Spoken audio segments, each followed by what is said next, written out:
Ustaz jelaskan masalah tahlilan orang baru meninggal dunia 3 hari, 7 hari, 20 hari, 40 hari, 100 hari. Banyak. Di daerah Linggani membuat atau menambah 60 hari, 80 hari. Apakah ada dalilnya yang bersangkutan jadikan rujukan atau apakah ulama sepakat dengan hal ini? Mohon penjelasannya Pak Ustaz.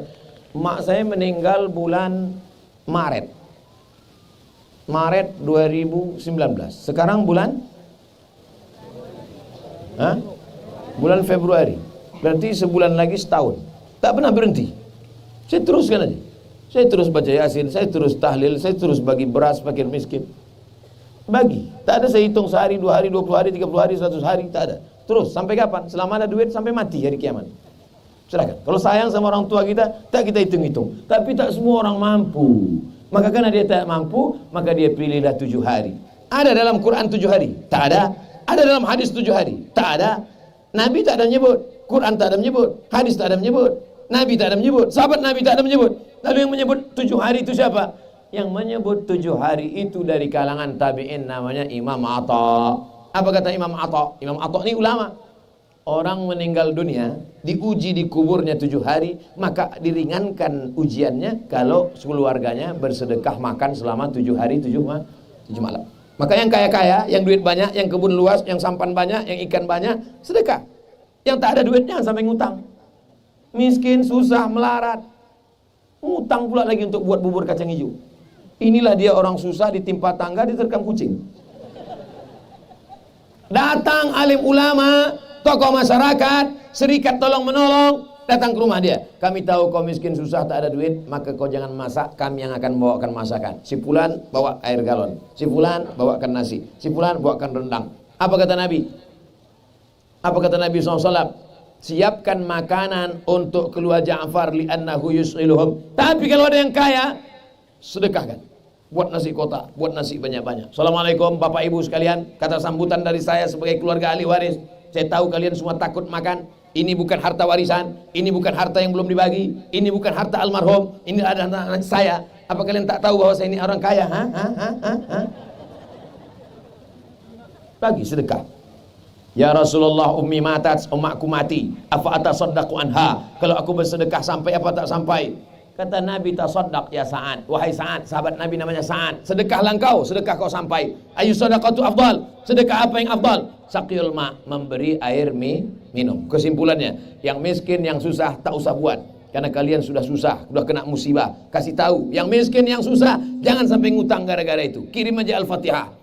Wa in khatimul Quran, sebagus-bagusnya kirimkan sehatam Quran, kata Imam Nawawi. Tak sanggup sehatam Quran, bacakan surat Yasin, hatinya Quran. Yasin pun tak sanggup, bacakan Al-Fatihah. Al-Fatihah pun tak sanggup, ke laut.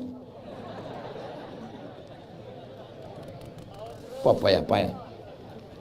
Tahlil Pak Ustaz, man halala sab'ina marratan. Siapa yang bertahlil 70 kali, summa ahdatsa wabahu lil mayyit, kemudian dia hadiahkan pahalanya kepada mayit, yantafi'u bihi, maka pahalanya sampai kepada orang mati. Begitu kata Imam Ibnu Taimiyah dalam kitab Majmu' Fatawa. Siapa yang bertahlil 70 kali, la ilaha illallah, la ilaha illallah, la ilaha illallah 70 kali, hadiahkan pahalanya ke mayit sampai. Kalau ada jamaah mengatakan tak sampai, mana nama lengkapnya? Sini. Supaya nanti kalau dia mati saya kirim. Kalau tak sampai, cepat-cepat kasih kabar. Jelas? Insya Allah ceramah saya jelas selama ini. Yang bilang tak jelas itu tak ada duit paket, beli paket. Apa hukumnya kita punya kedai kopi, tapi sering dilakukan permainan batu domino. Permainan tersebut selalu dengan taruhan. Bukan taruhan uang, tapi rokok. Macam mana pendapat Pak Ustadz tentang hal tersebut? Orang yang punya kedai kopi mencari rezeki yang halal barokah supaya hidupnya diridhai Allah. Betul? Kalau ada rezeki yang tak barokah, namanya istidraj. Istidraj itu apa? Azab yang tertunda. Coba tengok doa selamat. Doa selamat mau menjelang Ramadan, 71 hari menjelang Ramadan, doa selamat. Orang Melayu di Daik masih ada lagi malam doa selamat menyambut puasa.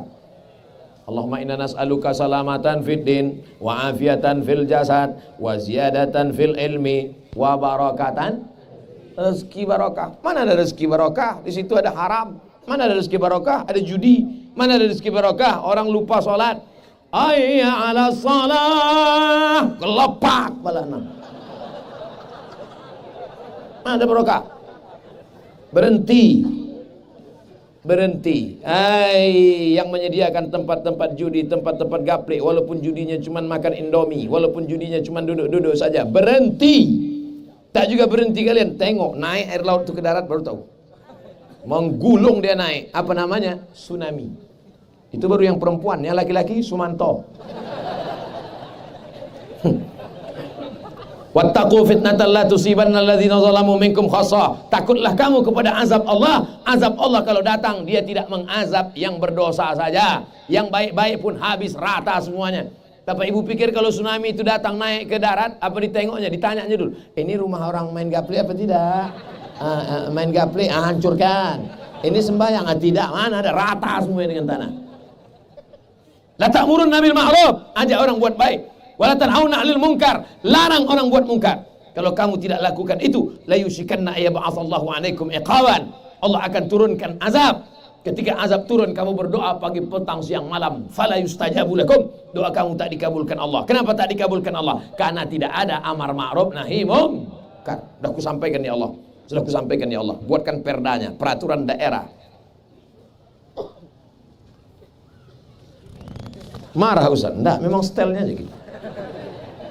Apa hukum menyimpan keuangan masjid beratus juta ke sebuah bank konvensional? Duit masjid itu punya ketua masjid atau punya umat? Punya umat. Kenapa disimpan? Mestinya begitu dapat duit, belikan karpet. Dapat duit, perbaiki WC. Dapat duit, betulkan dinding. Dapat duit, betulkan kubah. Dapat lagi duit, beli tanah samping buat sekolah MDA. Dapat lagi duit, sekolahkan. Ini begitu bangganya, masjid kita sekarang 200 juta. Punya siapa? Itu bukan punya kau ketua masjid. Ini ketua masjid yang begini mesti dilengserkan. Itu bukan punya dia, itu punya umat.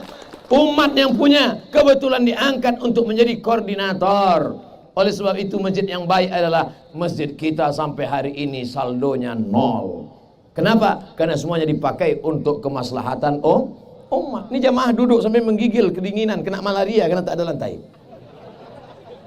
Sujud orang di masjid, bangkit dari sujud kening berpasir karena tak ada keramik. Duit banyak, pakai. Apalagi kalau dimasukkan ke bank konvensional, masukkan ke Bank Riau Kepri Syariah.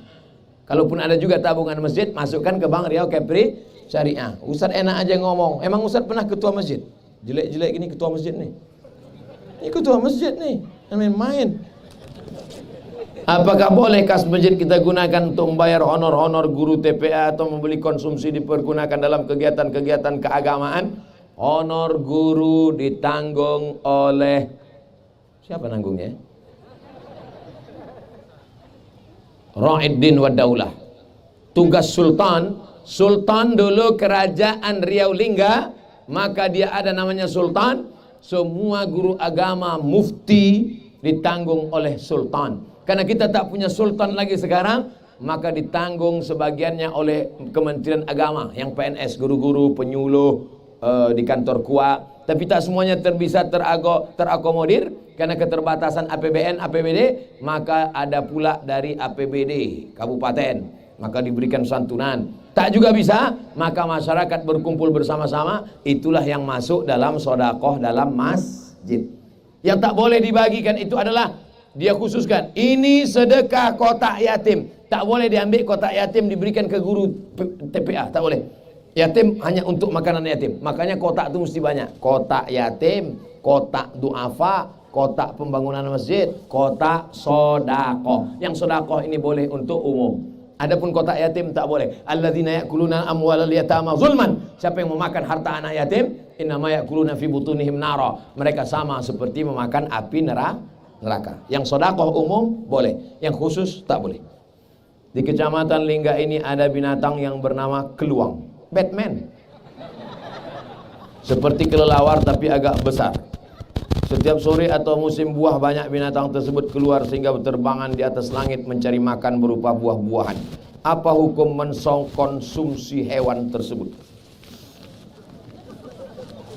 Giginya, makanannya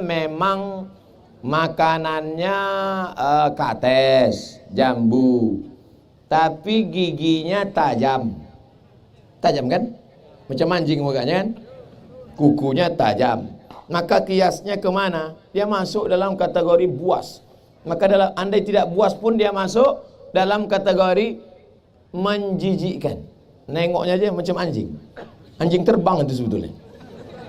Oleh sebab itu maka dalam mazhab Syafi'i ada beberapa kriteria. Pertama, rupanya macam binatang haram. Yang kedua, cara hidupnya macam binatang haram. Pakai kias dia. Quran, hadis, ijma', kias. Dalam masalah binatang yang paling ketat Hanafi. Dalam masalah binatang yang paling longgar Maliki.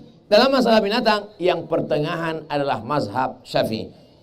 Tidak boleh karena di dua alam. Tidak boleh karena menjijikkan. Wa harrama alaikumul khaba'ith. Diharamkan bagi kamu yang menjijikkan. Bekicot boleh apa tak boleh? Tak boleh dalam mazhab Syafi'i. Kenapa? Menjijikkan. Tapi di Maroko mazhab Maliki dijual sup bekicot. Namanya escargot. Saya waktu pertama jadi mahasiswa dibawa sama kawan-kawan. Mat, ayo kita makan escargot. Saya sangka masih es krim. Saya tengok, macam bekicot. Ini bekicot kata saya. Enggak, kata mereka. Saya makanlah habis semangkuk. Rupanya dikerjai anak-anak lama. Bekicot. Dalam mazhab Syafi'i haram. Kenapa? Menjijikkan. Dalam mazhab Maliki tidak. Maka dalam mazhab Maliki ketat. Kalau ada orang mengatakan makanlah keluang ini karena keluang ini makruh, mungkin yang dia pakai adalah mazhab Maliki. Tapi jangan pula kalian gorengkan, nanti saya kasih besok pagi. Oleh sebab itu maka masih banyak lagi makanan-makanan lain yang kita makan. Salah satu penyebab corona inilah dia. Ini corona. Kalau dimakan ini lama-lama bukan corona, Corolla pun datang. Barulah paham kita bagaimana halus bersihnya ajaran Islam, bahwa ternyata makanan-makanan yang kotor ini tidak hanya berpengaruh pada perilaku, tapi juga berpengaruh kepada kesehatan. Dibawalah 2 ekor ayam jantan. Hei Imam Muhammad Abduh, iya, mengapa tak boleh makan babi? Kata saya Muhammad Abduh, coba bawa ayam jantan. 2 ekor ayam jantan, masukkan 1 ayam betina, buat 1 kandang. Bukelai ayam jantan 2 ekor, sampai tetes darah penghabisan untuk merebutkan ayam betina. Masukkan 2 babi jantan, 1 babi betina. Kompromi dia. Tak ada rasa cemburu dalam hatinya. Oleh sebab itu maka makanan berpengaruh kepada perilaku, makanan berpengaruh kepada otak, makanan ternyata juga berpengaruh kepada kesehatan. Maka disitulah hikmahnya. Apa kata Syekh Mursyid Tarekat Naqsabandiyah, namanya Buya Alaidin At-Tari Aidarus. Kata beliau waktu ziarah ke makam Syekh Burhanuddin, kalaulah indak dek Syekh Burhanuddin sampai kini awak makan keluang. Masih ingat saya cakapnya itu. Kalaulah bukan karena Syekh Burhanuddin, ulama di Kampar Kiri, lahir tahun 1111, 1000 tahun yang lalu. Kalaulah bukan karena Syekh Burhanuddin, sampai hari ini kita makan keluang. Syekh Burhanuddin mengharamkan keluang, sampai hari ini orang Kampar Kiri tidak makan keluang. Mudah-mudahan kita selamatkan diri kita dari makan ini insyaAllah. Kecuali semuanya mati. Semua binatang mati kecuali keluang. Pilihannya 2, mati atau makan keluang. Pilih mana? Makanlah sup keluang. Tapi selama masih ada lagi makanan-makanan ikan melimpah ruah, maka jangan kotori mulut kita, badan kita dengan sesuatu yang diharamkan Allah Subhanahu wa taala. Mudah-mudahan Allah tetap menjaga Lingga menjadi negeri yang tetap baldatun thayyibatun wa rabbun ghafur. Ala hazihi niyyah wa kulli niyatin salihah. Al-Fatihah. A'udzu billahi minasyaitonir rajim. Bismillahirrahmanirrahim. Alhamdulillahirabbil alamin arrahmanir rahim. Maliki yaumiddin. Iyyaka na'budu wa iyyaka nasta'in. Ihdinas siratal mustaqim, siratal ladzina an'amta 'alaihim ghairil maghdubi 'alaihim waladdallin. Amin. Allahumma barik lana fi Rajab wa Sya'ban. Berikan kami berkah di bulan Rajab dan Sya'ban. Wa ballighna Ramadan. Sampaikan kami ke bulan Ramadan ya Allah. Rabbana fir lana dzunubana, ampunkan dosa kami, wali abaina, ayah kami, wali ummahatina, mak kami, wali azwajina, pasangan hidup kami, wali dzurriyyatina, anak cucu keturunan kami, wali man hadarana, semua yang hadir malam ini pulang dalam keadaan bersih dari dosa-dosanya ya Allah. Wali ikhwanina alladzina sabaquna bil iman, saudara-saudara kami yang sudah mendahului kami dengan iman. Allahumma ja'al quburahum rawdatan min riyadil jinan, jadikan kubur mereka salah satu dari taman-taman surgamu ya Allah. La taj'al quburahum hufratan min hufarin niran, jangan jadikan kubur mereka salah satu dari lubang nerakamu ya Allah. Allahumma ja'al hadzal balada baladan aminan mutmainan ya'ti rizquhu min kulli makan, jadikan Lingga negeri yang aman, damai, terbuka pintu rezeki dari segala penjuru ya Allah.